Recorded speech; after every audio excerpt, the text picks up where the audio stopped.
तो अब हम लोग ह्यूमन रिप्रोडक्टिव सिस्टम में गैमेटोजेनेसिस के बारे में समझने की कोशिश करेंगे। गैमेटोजेनेसिस यानी फॉर्मेशन ऑफ गैमेट्स, इसमें दो प्रोसेस शामिल हैं, एक स्पर्मेटोजेनेसिस और दूसरा oogenesis। स्पर्मेटोजेनेसिस में स्पर्म के फॉर्मेशन के बारे में पढ़ते हैं, वहीं oogenesis के बारे में oogenesis के द्वारा हम ओवम के फॉर्मेशन के बारे में पढ़ते हैं। यहां पर डिस्कस करें तो हम देखेंगे कि टेस्टिस और ओवरी वो प्राइम ऑर्गन हैं, वो प्राइम स्ट्रक्चर्स हैं जहां पर मेल और फीमेल गैमेट्स का फॉर्मेशन होता है। ये फॉर्मेशन किस प्रोसेस के द्वारा होता है? यह गैमेटोजेनेसिस के प्रोसेस के द्वारा होता है। तो गैमेटोजेनेसिस की प्रोसेस के द्वारा मेल के टेस्टिस में स्पर्म और फीमेल के ओवरी में एग्स का फॉर्मेशन होता है। तो स्पर्मेटोजोआ या स्पर्म का फॉर्मेशन स्पर्मेटोजेनेसिस के द्वारा होता है, ओवा या एग का फॉर्मेशन oogenesis के द्वारा होता है। तो अगर हम बात करें स्पर्मेटोजेनेसिस यानी फॉर्मेशन ऑफ स्पर्म्स की बात करें तो हम देखेंगे कि जो सेमिनिफेरस ट्यूब्यूल्स जो होती है, सेमिनिफेरस ट्यूब्यूल्स की जो हमने स्ट्रक्चर लास्ट लेक्चर्स में जो हमने डिस्कस किया था, उसमें इसकी जो आउटर मेम्ब्रेन होती है उससे जुड़ी हुई कुछ सेल्स होती हैं, बड़ी ही खास सेल्स होती हैं जिसे हम स्पर्मेटोगोनियम कहते हैं। तो ये सेमिनिफेरस ट्यूब्यूल्स के इनर साइड में कुछ प्रिमिटिव जर्म सेल्स होती हैं।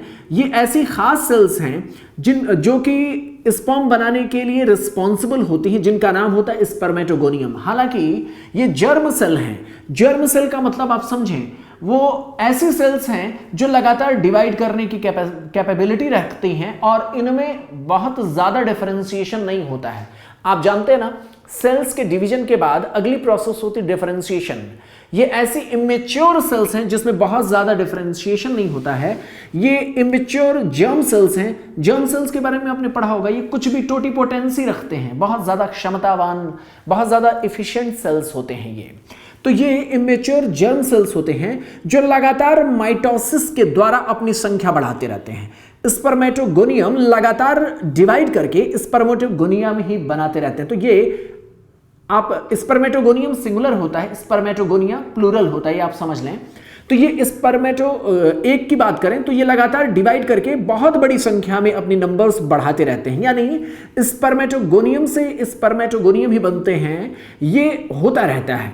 इसी दौरान कुछ डिफरेंशिएट हो जाते हैं प्राइमरी स्पर्मेटोसाइट्स में, यानी इसी माइटोसिस की प्रोसेस में जहां कुछ स्पर्मेटोगोनिया बनते हैं, उसी दौरान कुछ और अगले स्टेज तक मैच्योर हो जाते हैं और वो प्राइमरी स्पर्मेटोसाइट्स में बदल जाते हैं। ये पॉइंट समझना बहुत जरूरी है आपको। उसी माइटोसिस के दौरान ये अपने जैसे शेप के स्ट्रक्चर बनाते हैं और उसी माइटोसिस से ये थोड़े से डिफरेंशिएटेड सेल्स का फॉर्मेशन करता है।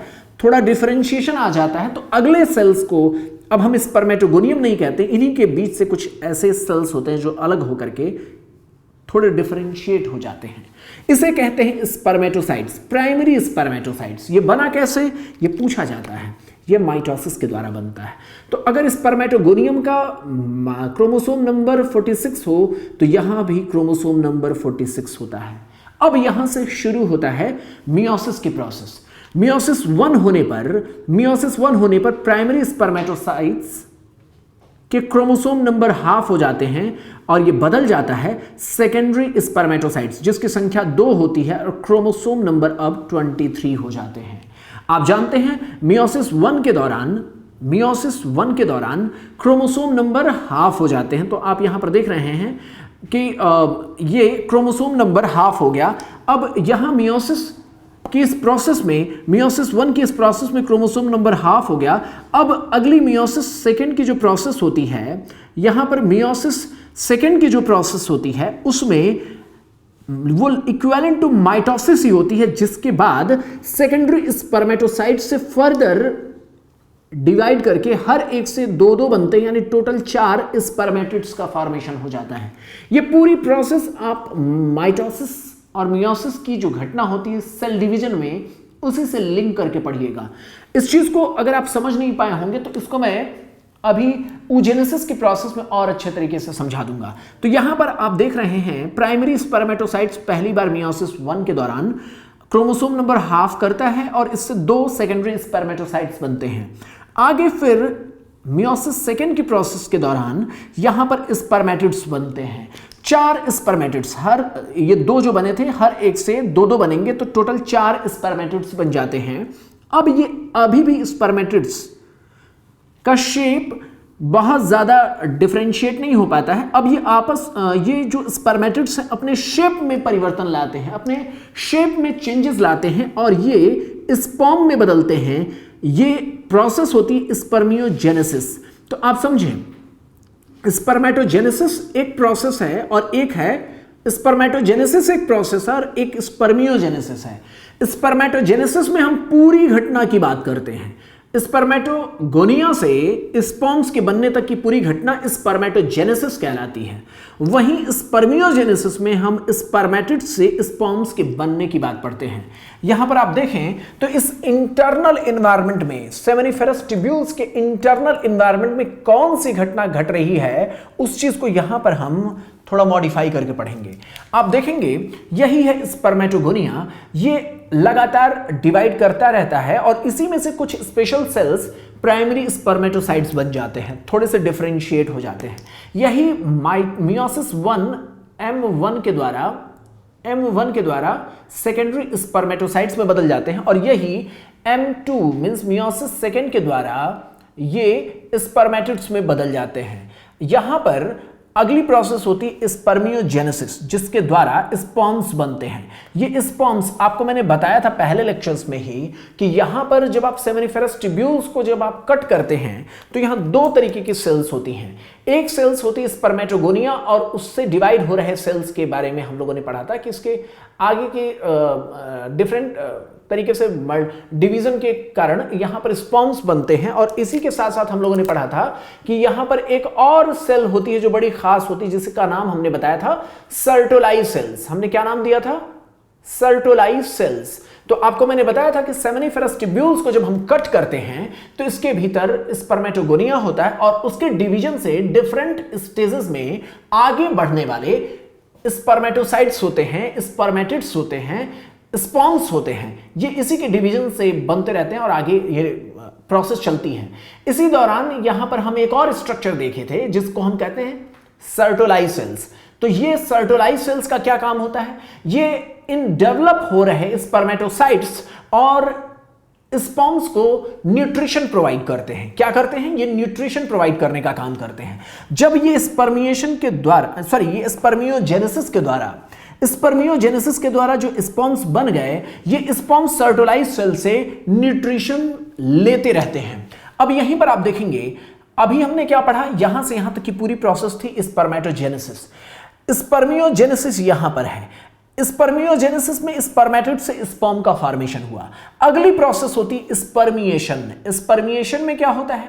स्पर्मिएशन की प्रोसेस के दौरान ये स्पर्म्स सेमिनिफेरस ट्यूब्यूल से बाहर निकलते हैं। ये बात हम लोगों ने देखा था, सेमिनिफेरस ट्यूब्यूल से बाहर निकलते हैं। और मैंने आपको बताया था ना, स्पर्मिएशन की वो प्रोसेस है। आप देखिए सारे टर्म्स मिलते जुलते लगते हैं, ऐसा लगता है हर एक टर्म एक दूसरे से मिलता जुलता है, लेकिन आपको टर्म्स की क्लियरिटी होनी चाहिए। आप इतने कैपेबल होने चाहिए कौन सी बात कहां कही जा रही है। स्पर्मियोजेनेसिस, यहां पर स्पर्मिएशन, स्पर्मेटोजेनेसिस, ये सारे टर्म्स आपको क्लियर होने चाहिए। स्पर्मिएशन के द्वारा ये स्पर्म्स बाहर निकलते हैं और जो एक्सेसरी डक्ट होता है उसके रास्ते से आगे बढ़ते हैं। यहां पर बात करें तो हमने यहां स्पर्मिएशन तक डिस्कस कर लिया। इस पूरी प्रोसेस में डिवीजन को हम लोगों ने समझ लिया। अब हम बात करेंगे स्पर्मेटोजेनेसिस के हार्मोनल कंट्रोल के बारे में।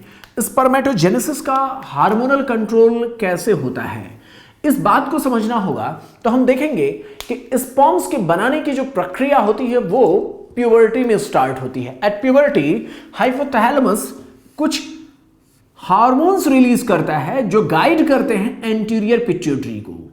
एक्चुअली हाइपोथैलेमस कुछ स्पेशल हार्मोन्स रिलीज करता है जिसे हम कहते हैं गोनाडोट्रोपिन रिलीजिंग हार्मोन्स। ये गोनाडोट्रोपिन रिलीजिंग हार्मोन है, ये रिलीज करने के लिए प्रेरित करने वाला हार्मोन जिसको कहते हैं gonadotropin releasing hormone, and hypothalamus से रिलीज होता है और वो रिलीज करने के लिए प्रेरित करता है, वो इन्फ्लुएंस करता है एंटीरियर पिट्यूटरी को कि ये अब अपने हार्मोन्स निकाले। तो जब ये गोनेडोट्रोपिन रिलीजिंग हार्मोन्स के प्रभाव में एंटीरियर पिट्यूटरी अब 2 गोनेडोट्रोपिन्स रिलीज करता है, 2 गोनेडोट्रोपिन्स रिलीज करता है। ये 2 गोनेडोट्रोपिन्स कौन से हैं? एक है FSH और दूसरा है LH। इसमें FSH का क्या प्रोसेस होगा उसको हम समझेंगे ही। LH पर चलिए बात करते हैं। LH का मतलब होता है ल्यूटिनाइजिंग हार्मोन्स, FSH का मतलब होता है फॉलिकल स्टिमुलेटिंग हार्मोन। तो ये जो ल्यूटिनाइजिंग हार्मोन्स है ये लेडिग सेल्स पर काम करता है। ये लेडिग सेल्स होती कहां पर हैं? हमने लास्ट टर्म पे डिस्कस किया था कि सेमिनिफेरस टिब्यूल्स के बीच बीच में जो ये इंटरस्टिशियल जो फ्लूइड होता है, जो यहां पर ये सेमिनिफेरस टिब्यूल है, आप समझ लें ST का मतलब सेमिनिफेरस टिब्यूल्स। इसके बीच का जो इंटरस्टिशियल जो इन्वायरमेंट है, इस इंटरस्टिशियम में कुछ स्पेशल सेल्स पाई जाती हैं जिसे इंटरस्टिशियल सेल्स कहते हैं या लिडिग सेल्स कहते हैं। तो यहां पर कुछ खास सेल्स पाई जाती हैं जिसे हम लिडिग सेल्स कहते हैं या इंटरस्टिशियल सेल्स कहते हैं। ये ल्यूटिनाइजिंग हार्मोन्स लिडिग सेल्स पर ही काम करती हैं। आपने जो स्पर्मेटोजेनेसिस की प्रोसेस देखा था वो यहां पर देखा था, जिसमें आपने देखा था कि ये स्पर्मेटोगोनिया है, आगे डिवाइड करके स्पर्म बना रहा है, यहां पर सर्टोलाई सेल्स हैं। ये तो सेमिनिफेरस टिब्यूल के भीतर का देखा था, है ना। यहां पर भी आप देख सकते हैं स्पर्मेटोगोनिया है, ये आगे मल्टीप्लाई करते हुए जाएगा। यहां पर सर्टोलाई सेल्स हैं, ये स्पर्मेटोगोनिया है, ये सर्टोलाई सेल्स हैं। ये प्रोसेस आप सेमिनिफेरस टिब्यूल्स के बीच में देखते हैं। यहां पर जो आप देख रहे हैं सेमिनिफेरस टिब्यूल्स के भीतर स्पर्मेटोजेनेसिस चल रहा है और जो बीच का जो इंटरस्टिशियल जोन है वहां पर लिडिग सेल्स पाया जाता है। ये लिडिग सेल्स बड़े ही खास होते हैं। क्यों? मेलनेस का जो सबसे महत्वपूर्ण, मेल का जो सबसे जरूरी जो हार्मोन है टेस्टोस्टेरॉन, वो इसी लिडिग सेल से रिलीज होता है। तो ये बात आप समझ लें। यहां पर आप फोकस करें, यहां पर हम देख सकते हैं कि ये जो लिडिग सेल्स है यहीं से रिलीज होता है। ये सेमिनिफेरस टिब्यूल्स के बीच का जो इंटरस्टिशियल जोन है वहीं से लिडिग सेल्स रिलीज करती हैं एंड्रोजन्स को। इसमें सबसे खास होता है टेस्टोस्टेरॉन। कौन? टेस्टोस्टेरॉन। तो टेस्टोस्टेरॉन जो है ये हार्मोन सबसे खास होता है। ये हार्मोन्स पूरी की पूरी स्पर्मेटोजेनेसिस को स्टिमुलेट करते हैं, यानी ये टेस्टोस्टेरॉन पूरे के पूरे स्पर्मेटोजेनेसिस को स्टिमुलेट करता है।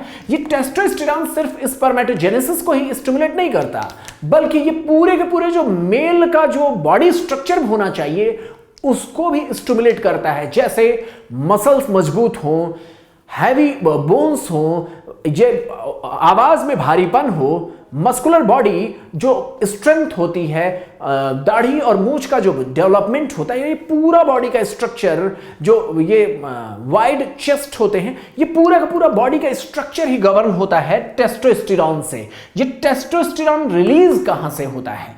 ये टेस्टोस्टेरॉन इसी लिडिग सेल से रिलीज होता है। ये लिडिग सेल से रिलीज होने वाला टेस्टोस्टेरॉन मेलनेस का सबसे महत्वपूर्ण, मेल का, पुरुषों का, मेल के भीतर का सबसे महत्वपूर्ण हार्मोन है। ये पूरी की पूरी स्पर्मेटोजेनेसिस को कंट्रोल करता है और इसके साथ ही साथ मैंने बताया कि मेल का जितना भी स्ट्रक्चरल जो डेवलपमेंट है, बॉडी का जो स्ट्रक्चर होता है उसको भी डेवलप करता है। इसलिए प्यूबर्टी के बाद बॉडी में बहुत जबरदस्त चेंजेस आते हैं। किसके प्रभाव में? इसी टेस्टोस्टेरॉन के प्रभाव में। तो टेस्टोस्टेरॉन किसके प्रभाव में काम किया? लिडिग सेल्स से रिलीज होता है। ये ल्यूटिनाइजिंग हार्मोन्स के प्रभाव में काम किया। ल्यूटिनाइजिंग हार्मोन कहां काम करेगा? L से L को याद रखिए। ल्यूटिनाइजिंग हार्मोन्स एंटीरियर पिट्यूटरी से रिलीज होता है, ये लिडिग सेल्स पर काम करता है। ये पूरी प्रोसेस आपको समझ में आ गई होगी। दूसरा जो एंटीरियर पिट्यूटरी रिलीज करता है वो FSH पर काम करते हैं। तो सर ये दूसरा जो एंटीरियर पिट्यूटरी जो हार्मोन रिलीज करता है वो होता है फॉलिकल स्टिमुलेटिंग हार्मोन्स। ये फॉलिकल स्टिमुलेटिंग हार्मोन सर्टोलाई सेल्स पर काम करता है। सर्टोलाई सेल्स, यहां पर जो सेल्स हमने आपको दिखाया, थोड़ा सा इसको आप जूम करके दिखाएं तो आपको देखे थे कि ये स्पर्मेटोगोनिया है। ये स्पर्मेटोगोनिया है, बीच में जो एक अलग से शेप से मैं दिखाने का प्रयास कर रहा हूं, ये जो अलग से शेप मैंने दिखाया कॉलमनर से, ये है सर्टोलाई सेल्स। ये सर्टोलाई सेल्स पर एक्ट करता है और वहां पर स्पर्मियोजेनेसिस को फास्ट करने की प्रोसेस के लिए इन्फ्लुएंस करता है। स्पर्मियोजेनेसिस, स्पर्मियोजेनेसिस का मतलब क्या? स्पर्मेटिड से स्पर्म्स के बनने को तेज करना है। तो यहां पर स्पर्मेटिड से स्पर्म्स तेजी से बने, इसके लिए FSH काम करता है। तो ये प्रोसेस हम लोगों ने यहां पर देखा कि किस तरीके से एक हार्मोन टर्मिनल फेज को कंट्रोल कर रहा है FSH, और वहीं LH पूरे के पूरे प्रोसेस को गवर्न कर रहा है। तो ये स्पर्मियोजेनेसिस पर सर्टोलाइज सेल्स पर काम करके ये तेजी से न्यूट्रिएंट्स प्रोवाइड कराता है। आप जानते हैं स्पर्मेटिड से स्पर्म बनाने में बड़ा ही एक टिपिकल प्रोसेस होती है। तो इस दौरान स्पर्मियोजेनेसिस की प्रोसेस फास्ट हो, इसके लिए FSH सर्टोलाइज सेल्स पर काम करता है। तो ये हम लोगों ने एक हार्मोनल कंट्रोल भी हम लोगों ने देख लिया। अब बात करते हैं स्पर्म का जो बनना होता है। आप जानते हैं स्पर्मेटिड तक ये लगभग राउंड या स्फेरिकल शेप के स्ट्रक्चर होते हैं।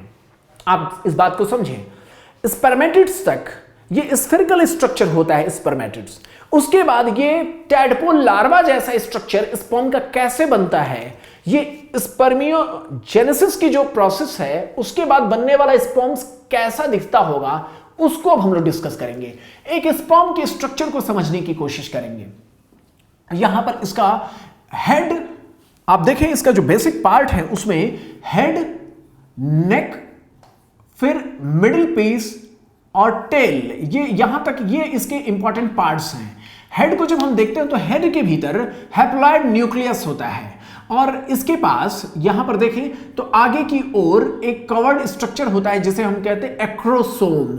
ये एक्रोसोम एक बहुत ही इंपॉर्टेंट पार्ट है, क्योंकि इसके पास ऐसे एंजाइम्स होते हैं जो कि फर्टिलाइजेशन के दौरान फीमेल का जो ओवा होता है, जो एग्स होते हैं, उसके मेम्ब्रेन को पेनिट्रेट करने के लिए एंजाइम्स एक्रोसोम के पास ही होता है। तो एक्रोसोम के पास ऐसे एंजाइम्स होते हैं जो फीमेल की जो बाहरी दीवारें होती हैं, एग की जो बाहरी दीवारें होती हैं उसको पेनिट्रेट करने के लिए एक्रोसोम के पास एंजाइम्स होते हैं। तो ये एक्रोसोम होता है, ये हेड के रीजन में पाया जाता है सबसे आगे की ओर। यहां हेड में हैप्लॉइड न्यूक्लियस होता है, ये भी बहुत जरूरी चीज है। इसके पीछे होता है नेक, नेक के पास में क्या होता है, यहां पर सेंट्रियोल होता है, जिसके बारे में एनसीईआरटी ने मेंशन नहीं किया। ये सेंट्रियोल का जो हिस्सा होता है, यहां पर जो सेंट्रियोल पाया जाता है, ये बहुत जरूरी होता है, क्योंकि आगे हम देखेंगे कि फीमेल में पूरा का पूरा मियोसिस 2 अभी हो नहीं पाया है। आगे आप चल करके देखेंगे, अभी कंफ्यूज मत होइए, बस आप समझिए नेक के हिस्से का भी अपना एक इंपॉर्टेंस होता है। जहां हम हेड में कह रहे हैं, हेड में हम कह रहे हैं कि हैप्लॉइड न्यूक्लियस होता है, इसलिए इसका इंपॉर्टेंस हेड का, वहीं नेक का भी अपना इंपॉर्टेंस होता है क्योंकि इसके पास सेंट्रियोल होता है। ये सेंट्रियोल किस लिए जरूरी है इसको हम आगे डिस्कस करेंगे, लेकिन आप बस इतना समझ लें कि नेक का भी अपना एक इंपॉर्टेंस होता है। इसको हम नेक्स्ट लेक्चर में हम डिस्कस करेंगे। इसके पीछे होता है मिडिल पेस। मिडिल पेस का भी अपना एक इंपॉर्टेंस है, क्योंकि इसके पास कई सारे माइटोकॉन्ड्रिया पाए जाते हैं, जो कि आप यूं कह लें कि ये बैटरी है, ये बैटरी पार्ट है। आप जानते हैं माइटोकॉन्ड्रिया क्या करता है, माइटोकॉन्ड्रिया एनर्जी प्रोड्यूस करता है, एनर्जी के जनरेशन का ऑर्गेनल है, एनर्जी प्रोड्यूसिंग ऑर्गेनल है।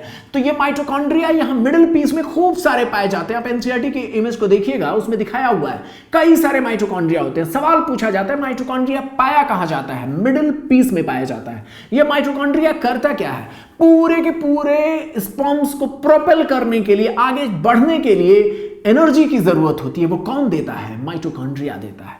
इसके पीछे एक और इंपॉर्टेंट पार्ट है जिसे हम कहते हैं टेल। टेल का क्या पार्ट है, ये स्विंगिंग में मदद करता है। मैंने इसके पीछे जो हमने डिस्कस किया था उसमें मैंने आपको बताया था कि एक्चुअली फर्टिलाइजेशन बहुत मुश्किल प्रोसेस होती है। अभी कुछ दिनों पहले आप लोगों ने देखा होगा, व्हाट्सएप एक मैसेज आया था कि जब कभी भी आप घबराते हैं तो आप अपने स्पर्म से प्रेरणा लीजिए जिसने आपको जन्म दिया है।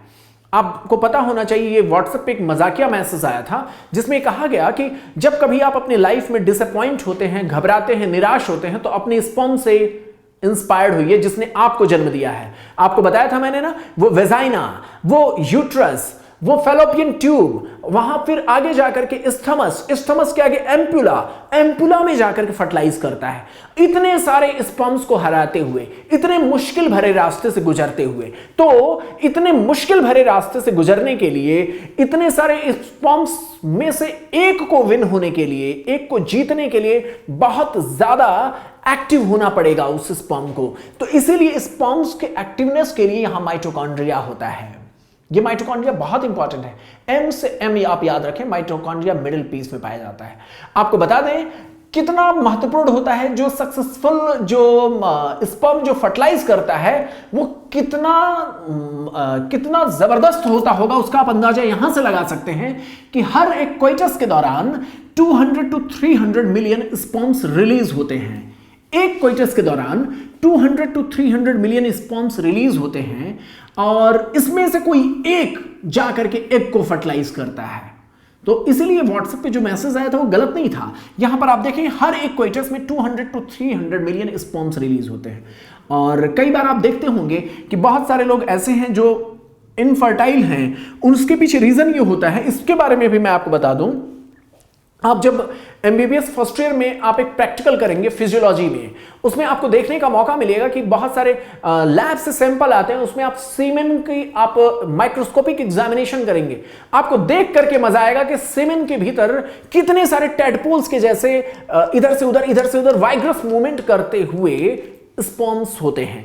तो उसमें स्पर्म कितना वाइग्रसली मूवमेंट कर रहा है, इसकी आपको प्रैक्टिकल एग्जामिनेशन करना होगा। उसका इंपॉर्टेंस ये होता है कि लैब से सैंपल इसलिए आपको दिखाया जाता है ताकि आप समझ सकें कि इनफर्टिलिटी के कारण क्या क्या हो सकते हैं। एक्चुअली अगर स्पर्म बहुत एक्टिव नहीं है तो वो एग को फर्टिलाइज नहीं कर पाएगा, इसलिए यह देखना पड़ता है कि स्पर्म कितना प्रॉपर मॉर्फोलॉजी का है या नहीं है, नॉर्मल उसकी स्ट्रक्चर है या नहीं है, वो कितना वाइग्रस मूवमेंट शो कर पाता है। ये सारी चीजें एज ए मेडिकल स्टूडेंट आपको देखने को मिलेगा। वही बात एनसीईआरटी ने भी शो किया है। हर एक कोइटस के दौरान इतने स्पर्म्स निकलते तो हैं, 200 to 300 मिलियन स्पर्म्स निकलते तो हैं, इसमें से 60% का नॉर्मल शेप एंड साइज होना चाहिए। तो हर एक कोइटस के दौरान 200 to 300 मिलियन स्पर्म्स रिलीज होते हैं, जिसमें से 60% का नॉर्मल शेप एंड साइज होना जरूरी है, और इसमें से भी 50% के पास वाइग्रस मोटिलिटी होनी चाहिए। एक सक्सेसफुल फर्टिलाइजेशन के लिए इसमें से 40% के पास वाइग्रस मोटिलिटी होनी चाहिए, क्योंकि आप जानते हैं ना, जहां पर एक्चुअल फर्टिलाइजेशन होता है वो बहुत मुश्किल भरा रास्ता होता है, वहां तक स्पर्म को ट्रैवल करना है। तो इसलिए ये बात कही जाती है। ये जो डेटा बोला गया है कि 200 to 300 मिलियन स्पर्म्स रिलीज होते हैं, 60% की नॉर्मल शेप एंड साइज होनी चाहिए, 40% के पास वाइग्रस मोटिलिटी होनी चाहिए। ये डेटा बिल्कुल आप रट लीजिएगा, इसको भूलिएगा नहीं। स्पर्मिएशन, स्पर्मियोजेनेसिस, स्पर्मेटोजेनेसिस के बीच में क्या डिफरेंस होता है इसको आप समझ लीजिएगा। मियोसिस फर्स्ट के दौरान क्या होता है, वो कहां से शुरू होकर के क्या बनाता है, and product of meiosis first क्या होगा, इसको भी आपको समझना होगा। मियोसिस फर्स्ट के बाद क्या बनता है, सेकेंडरी स्पर्मेटोसाइट। मियोसिस, अब यही चीज आपको पता होना चाहिए। आपको देखना होगा कि प्राइमरी स्पर्मेटोसाइट्स भी ऑप्शन दे सकता नहीं, सेकेंडरी स्पर्मेटोसाइट्स आफ्टर मियोसिस 1 बनता है। तो ये पॉइंट्स आपको समझ में आना चाहिए। आपको ये पता होना चाहिए कि स्पर्मेटोगोनिया लगातार डिवाइड करके स्पर्मेटोगोनिया ही बनाता है, उसमें से कुछ डिफरेंशिएट होकर के प्राइमरी स्पर्मेटोसाइट्स में बदल जाते हैं। तो ये पूरी जो घटना है उसको आप 1 by 1 आप याद कर लें, एनसीईआरटी से उसको देख लें। सवाल बहुत सिंपल पूछे जाएंगे, क्रिस्टल क्लियर कॉन्सेप्ट होना बहुत जरूरी है।